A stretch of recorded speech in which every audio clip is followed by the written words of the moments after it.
네, 안녕하세요, 여러분. 증시 브이로그의 임다혜입니다. 오늘은 스페이스X 관련해서 이야기를 나눠보려고 하는데요. 스페이스X가 나스닥에 상장했죠. 무려 이틀 만에 주가가 42% 넘게 폭등을 했고요. 또 아마존을 위협하면서 시총 6위의 자리를 넘보고 있습니다. 그런데 이 정작 스페이스X 공모주 청약에 참여했던 한국 투자자들은 지금 분노를 하고 있다고 하는데요. 공모주를 한 주도 못 받았다라는 이 한국 투자자들, 왜 분노를 하고 있는지 스페이스 관련 사태 영상으로 담아봤습니다. 먼저 시장 상황부터 살펴보겠습니다. 스페이스X는 공모가 135달러로 나스닥에 입성했습니다.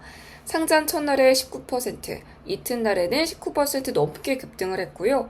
그래서 43% 공모가 대비 이틀 만에 상승을 하게 되면서 주가가 190달러를 넘어섰습니다.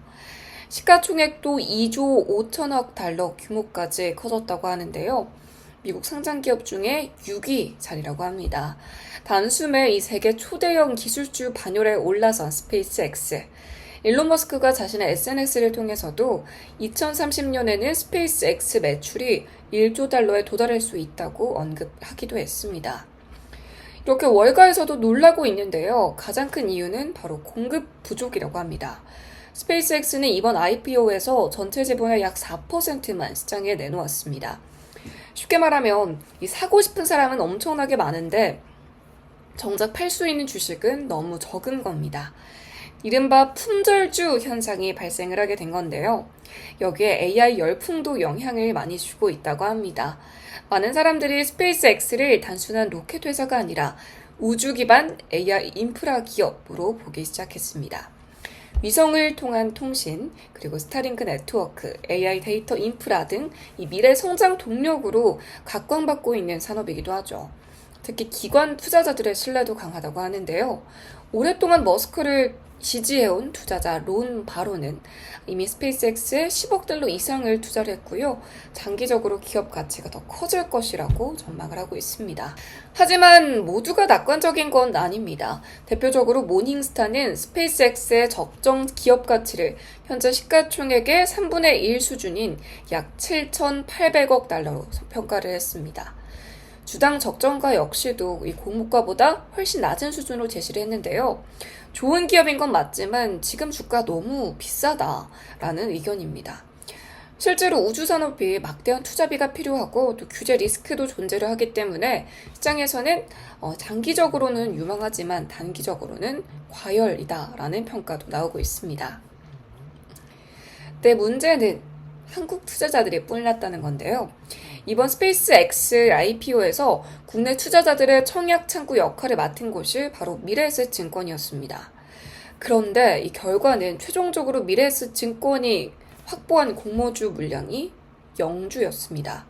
한 주도 받지 못한 건데요. 추가 배정 물량인 그린슈까지 행사를 했음에도 한국 투자자들에게 돌아온 주식은 없었습니다. 반면 일본의 미즈호 증권은 약 22억 달러 규모의 물량을 확보한 것으로 알려졌는데요.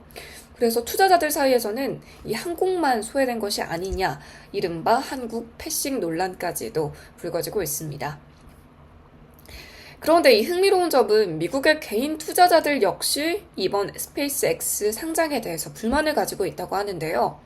공모주를 배정받은 개인 투자자들이 상장 후에 15일에서 30일간 주식을 팔 수 없는 매도 제한이 적용이 됐습니다. 반면에 기관 투자자들은 상장 첫날부터 자유롭게 이 매도를 할 수 있다고 하는데요. 기관은 차익 실현이 가능하지만 개인은 강제로 보유해야 하는 이 구조라는 비판이 나오고 있습니다. 반대로 한국 투자자들은 자유롭게 매도를 할 수 있고 또 기관 투자자들에게 의무 보유 확약을 요구하는 경우가 많아서 미국과는 정반대의 제도를 운영하고 있다고 하네요. 그래서 이 투자자들은 국내에서 미래에셋증권의 공모주 물량 확보 실패로 직접 청산이 무산되면서 관심이 ETF로 몰려가고 있습니다. 실제로 삼성자산운용의 코덱스 미국 우주항공, 그리고 투자신탁운용의 에이스 미국 우주테크 액티브는 스페이스X를 각각 25%, 23% 수준으로 편입하면서 적극적으로 투자에 나섰습니다. 그리고 전문가들은 향후에 스페이스X가 나스닥 100 지수에 편입될 가능성이 높은 만큼 관련 ETF 수혜도 받을 수 있다고 전망을 합니다. 현재 논란의 중심에 이 미래에셋 증권은 투자자들이 크게 문제 삼는 부분이 바로 홍보 시점이었는데요. 박현주 미래에셋그룹 회장은 지난 4월 인터뷰에서 이 상당한 규모의 스페이스X 공모주를 확보할 수 있을 거라고 밝혔지만 결과적으로는 실패에 가까운 이런 결과를 나왔기 때문에 공식 사과문을 발표를 했습니다. 회사 측은 대표 주관사의 최종 결정으로 물량을 확보하지 못했다면서 투자자들에게 사과를 했고요. 금전적인 보상을 포함한 신뢰 회복 방안을 검토하겠다고 밝혔습니다. 그렇지만 시장의 반응은 좀 차가웠습니다. 미래에셋증권 20% 넘게 폭락한 결과를 맞아왔죠. 현재 금융감독원은 미래에셋증권에 대한 검사를 진행을 하고 있습니다. 특히 금감원은 투자자들에게 물량 확보 가능성과 위험성을 충분히 설명을 했는지, 그리고 이 공모주 물량이 확정되지 않은 상황에서 과도한 홍보가 있었는지 등을 살펴를 보고 있습니다. 투자자 민원도 잇따라 접수되고 있는 상황이라고 합니다. 네. 결론적으로 이번 스페이스X 상장은 두 가지를 보여줬다고 말할 수 있는데요. 첫 번째, 시장은 여전히 머스크와 AI, 우주산업의 미래에 엄청난 기대를 걸고 있습니다. 그리고 두 번째는 글로벌 IPO 시장에서 한국 투자자들의 이 접근성이 여전히 제한적이라는 점, 이 두 가지를 보여줬는데요. 실제로 국내 투자자들이 한 달 동안 스페이스X 관련 ETF인 나사 ETF, 그리고 엑스오버 ETF를 합쳐서 약 5,600억 원 규모의 순매수를 하면서 높은 관심을 보여줬습니다. 하지만 정작 IPO에서는 한 주도 배정받지 못했고 그 과정에서 투자자들의 보호 문제까지 불거졌는데요. 과연 이번 사태가 단순한 배정 실패 문제로 끝날지 혹은 국내 해외 IPO 제도 개선에도 영향력을 줄지 주목해볼 필요가 있겠습니다.